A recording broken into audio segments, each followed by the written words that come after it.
വയനാട് മുൻ DCC treasurer NM വിജയന്റെ ആത്മഹത്യയുമായി ബന്ധപ്പെട്ട് കോൺഗ്രസ് നേതൃത്വത്തിനെതിരെ ഗുരുതര ആരോപണങ്ങൾ ഉയരുന്നു.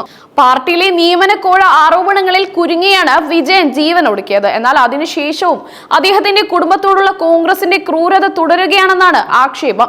ബത്തേരി സഹകരണ അർബൻ ബാങ്കിൽ നിന്ന് വിജയൻ എടുത്ത വായ്പയുടെ പേരിൽ കുടുംബത്തിന്റെ വീടും സ്ഥലവും ജപ്തി ചെയ്യുമെന്ന് ഭീഷണിപ്പെടുത്തിയിരിക്കുകയാണ് ബാങ്ക് ചെയർമാൻ കൂടിയായ DCC സെക്രട്ടറി DB രാജശേഖരൻ. ഈ നടപടി കോൺഗ്രസ് നേതൃത്വത്തിന്റെ അറിവോടെയാണോ എന്ന ചോദ്യം ഉയർന്നിരിക്കുകയാണ്. ബാങ്കിന്റെ ഭീഷണി വിജയന്റെ കുടുംബത്തിന് മറ്റൊരു ആഘാതമായി. ഇതിന് തൊട്ടുമുമ്പാണ് കോൺഗ്രസ് MLA AT സിദ്ദീഖ് വിജയന്റെ കുടുംബത്തെ പരസ്യമായി അപമാനിച്ചത്. കോൺഗ്രസ് നൽകിയ പണം കുടുംബ ബിസിനസ് ആവശ്യങ്ങൾക്കായി ഉപയോഗിച്ചെന്നായിരുന്നു സിദ്ദീഖിന്റെ ആരോപണം. ഈ ആരോപണത്തെ തുടർന്ന് വിജയന്റെ മരുമകൾ പത്മജ ആത്മഹത്യക്ക് ശ്രമിച്ചിരുന്നു. ഈ സംഭവത്തിന്റെ ഞെട്ടലിൽ നിന്ന് കുടുംബം മുക്തമാകും മുമ്പാണ് ബാങ്കിന്റെ ഭീഷണി എത്തുന്നത്. ഇത് കോൺഗ്രസ് നേതൃത്വം വിഷയത്തിൽ നിന്ന് ഒഴിഞ്ഞു മാറാനും വിജയന്റെ കുടുംബത്തെ പൂർണ്ണമായും ഒറ്റപ്പെടുത്താനും ശ്രമിക്കുന്നുവെന്ന പ്രതീതി സൃഷ്ടിക്കുന്നു. വിഷയത്തിന്റെ അടിസ്ഥാനം വിജയന്റെ ആത്മഹത്യക്കുറിപ്പാണ്. പാർട്ടിക്ക് വേണ്ടി വൻ തുക ബാധ്യത എടുത്തതിനെ കുറിച്ച് അദ്ദേഹം ആത്മഹത്യക്കുറിപ്പിൽ വ്യക്തമാക്കിയിരുന്നു. ബത്തേരി സഹകരണ അർബൻ ബാങ്കിൽ നിന്ന് എടുത്ത വായ്പ കോൺഗ്രസിന് വേണ്ടിയാണ് ചെലവഴിച്ചതെന്നും അദ്ദേഹം ആത്മഹത്യക്കുറിപ്പിൽ എഴുതിയിരുന്നു.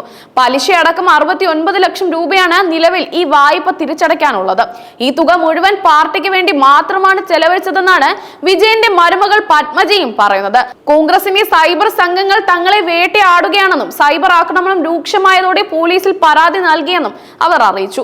ബാങ്ക് ചെയർമാൻ DP രാജശേഖരൻ വിഷയത്തിൽ നടത്തിയ പ്രതികരണം കോൺഗ്രസ് നേതൃത്വത്തിന് കൂടുതൽ തലവേദന ഉണ്ടാക്കിയിരിക്കുകയാണ്. വിജയൻ എടുത്ത വായ്പ കോൺഗ്രസിനായി ചെലവഴിച്ചതല്ലെന്നും ബാങ്കിന്റെ തുടർ നടപടികൾ പാർട്ടി നേതൃത്വം പറഞ്ഞാൽ മാത്രമേ സ്വീകരിക്കൂവെന്നും രാജശേഖരൻ വാർത്താ സമ്മേളനത്തിൽ പറഞ്ഞു. വിജയൻ 2007 ബിസിനസ് ആവശ്യത്തിന് 10 ലക്ഷം രൂപ വായ്പ എടുത്തെന്നും 2021 ഇത് 45 ലക്ഷമാക്കി പുതുക്കിയെന്നും അദ്ദേഹം കൂട്ടിച്ചേർത്തു. ഈ പ്രസ്താവന കോൺഗ്രസ് നേതൃത്വത്തിന്റെ ഒളിച്ചുകളി വ്യക്തമാക്കുന്നു എന്നാണ് പൊതുവായ വിലയിരുത്തൽ. വിജയൻ പാർട്ടിക്ക് വേണ്ടി പണം ചെലവഴിച്ചില്ലെന്ന് പറഞ്ഞ് തടി ഊരുമ്പോൾ ബാങ്കിന്റെ നടപടികൾ പാർട്ടി നേതൃത്വത്തിന്റെ കയ്യിലാണെന്ന് സമ്മതിക്കുന്നുമുണ്ട്. കോൺഗ്രസിനകത്തെ നിയമന കോഴ ഇടപാടുകളാണ് ഈ ദുരന്തങ്ങൾക്ക് വഴിവെച്ചതെന്നാണ് ആരോപണം. വിവിധ സഹകരണ ബാങ്കുകളിൽ നിയമനം നൽകാമെന്ന് പറഞ്ഞ് ഉദ്യോഗാർത്ഥികൾക്ക് നിന്ന് കോഴ വാങ്ങി ആ ബാധ്യതകളെല്ലാം DCC ട്രഷറായിരുന്ന വിജയന്റെ തലയിൽ കെട്ടിവെക്കുകയായിരുന്നു. IC Balakrishnan MLA, DCC president ND അപ്പച്ചൻ തുടങ്ങിയവരുടെ നിർദ്ദേശപ്രകാരമാണ് വിജയൻ കടം വാങ്ങിയതും ബാങ്കിലെ വായ്പ പുതുക്കിയതും. ഈ നേതാക്കൾ വാഗ്ദാനങ്ങൾ നൽകി കബളിപ്പിച്ചതോടെയാണ് വിജയൻ പ്രതിസന്ധിയിലായത്. പാർട്ടി നേതൃത്വം കൈയൊഴിഞ്ഞപ്പോൾ മകന് വിഷം നൽകി വിജയൻ ജീവൻ ഒടുക്കുകയായിരുന്നു. ആകെ 2.5 കോടിയോളം രൂപയാണ് ഈ വിഷയത്തിൽ വിജയന്റെ കുടുംബത്തിനുള്ള ബാധ്യതയെന്നാണ് റിപ്പോർട്ടുകൾ. ഈ വലിയ തുകയുടെ ഉത്തരവാദിത്തം പാർട്ടി ഏറ്റെടുക്കുമെന്ന് നേരത്തെ വാഗ്ദാനം നൽകിയിരുന്നു.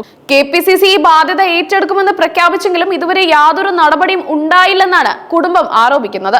വിജയന്റെ മരണശേഷം അദ്ദേഹത്തിന്റെ കുടുംബത്തിന് സഹായം വാഗ്ദാനം ചെയ്ത് KPCC രംഗത്തെത്തിയിരുന്നു. KPCC പ്രസിഡന്റ് K സുധാകരൻ ഇടപെട്ട് 10 ലക്ഷം രൂപ പണമായി നൽകാമെന്നും 25 ലക്ഷം രൂപയുടെ ബാധ്യതയുള്ള ഭൂമിയുടെയും വീടിന്റെയും ആധാരം ജൂണിൽ കുടുംബത്തിന് തിരികെ നൽകുമെന്നും കരാറുണ്ടായിരുന്നു. എന്നാൽ ഈ വാഗ്ദാനങ്ങളൊന്നും പാലിക്കപ്പെട്ടില്ല. 10 ലക്ഷം രൂപ നൽകിയിട്ടില്ലെന്ന് മാത്രമല്ല വീടിന്റെയും സ്ഥലത്തിന്റെയും ആധാരം തിരികെ നൽകാനുള്ള നടപടികളും ഉണ്ടായില്ല. ഇതിനിടെയാണ് ബാങ്കിന്റെ ഭീഷണി. ഇത് കോൺഗ്രസ് നേതൃത്വം നൽകിയ വാഗ്ദാനങ്ങളിൽ നിന്ന് പിന്മാറാൻ ശ്രമിക്കുന്നു എന്നതിന്റെ വ്യക്തമായ സൂചനയാണ്. വിഷയം വലിയ രാഷ്ട്രീയ വിവാദമായി മാറിക്കഴിഞ്ഞു. നിയമനക്കോഴ ആരോപണങ്ങളും അതിൽ പാർട്ടിയിലെ ഉന്നത നേതാക്കളുടെ പങ്കാളിത്തവും പുറത്തു വന്നിട്ടും നടപടിയെടുക്കാൻ കോൺഗ്രസ് തയ്യാറായില്ലെന്നാണ് മറ്റു രാഷ്ട്രീയ പാർട്ടികളുടെ ആരോപണം. ഒരു നേതാവിന്റെ മരണത്തിന് കാരണമായ ഒരു വിഷയത്തിൽ പോലും കോൺഗ്രസ് നേതൃത്വം നിസ്സംഗത പാലിക്കുന്നത് അവരുടെ ധാർമ്മിക ഉത്തരവാദിത്തം ഇല്ലായ്മയാണ് സൂചിപ്പിക്കുന്നത് CPM ഉൾപ്പെടെയുള്ള പാർട്ടികൾ ചൂണ്ടിക്കാട്ടുന്നു. വയനാട്ടിൽ വിജയന്റെ കുടുംബം അനുഭവിക്കുന്ന ദുരിതം വലിയൊരു രാഷ്ട്രീയ പ്രശ്നമായി മാറിയിരിക്കുകയാണ്. കോൺഗ്രസിന്റെ സൈബർ ആക്രമണങ്ങൾക്കെതിരെയും ബാങ്കിന്റെ ഭീഷണിക്കെതിരെയും കുടുംബം നിയമ നടപടികളിലേക്ക് കോൺഗ്രസിന്റെ സൈബർ ആക്രമണങ്ങൾക്കെതിരെയും ബാങ്കിന്റെ ഭീഷണിക്കെതിരെയും കുടുംബം നിയമ നടപടികളിലേക്ക് നീങ്ങാൻ സാധ്യതയുണ്ടെന്നാണ് റിപ്പോർട്ടുകൾ. ഇത് കൂടുതൽ നേതാക്കളെ പ്രതിരോധത്തിലാക്കും. ആരോപണ വിധേയരായ നേതാക്കൾക്ക് പാർട്ടി സംരക്ഷണം നൽകുന്നുവെന്ന ആക്ഷേപം ശക്തമാണ്. നിയമനക്കോഴ വിഷയത്തിൽ ഒരു സ്വതന്ത്ര അന്വേഷണം ആവശ്യമാണെന്ന് പല കോണുകളിൽ നിന്നും ആവശ്യം ഉയരുന്നുണ്ട്. കോൺഗ്രസിന്റെ ആഭ്യന്തര അന്വേഷണത്തിൽ മാത്രം ഈ വിഷയം ഒതുങ്ങാനാണ് പാർട്ടി ശ്രമിക്കുന്നുവെന്നാണ് ആരോപണം. ഇത് ഈ വിഷയത്തിൽ കൂടുതൽ വിവരങ്ങൾ പുറത്തു വരാതിരിക്കാൻ വേണ്ടിയാണെന്നും പറയപ്പെടുന്നു. വിജയന്റെ കുടുംബത്തിന് നീതി ലഭിക്കുമോ എന്നതാണ് ഇപ്പോൾ പൊതുസമൂഹം ഉറ്റുനോക്കുന്നത്.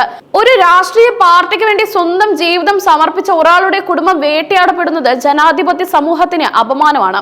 കോൺഗ്രസ് നേതൃത്വത്തിന്റെ നിലപാടുകൾക്കെതിരെ പാർട്ടിക്കകത്ത് തന്നെ വിയോജിപ്പുകൾ ഉയർന്നിട്ടുണ്ട്. എന്നാൽ അതൊന്നും ഇതുവരെ ശക്തമായ നിലപാടുകളായി മാറിയിട്ടില്ല. ഈ വിവാദം കോൺഗ്രസിന്റെ പ്രതിച്ഛായയ്ക്ക് വലിയ കോട്ടം വരുത്തും.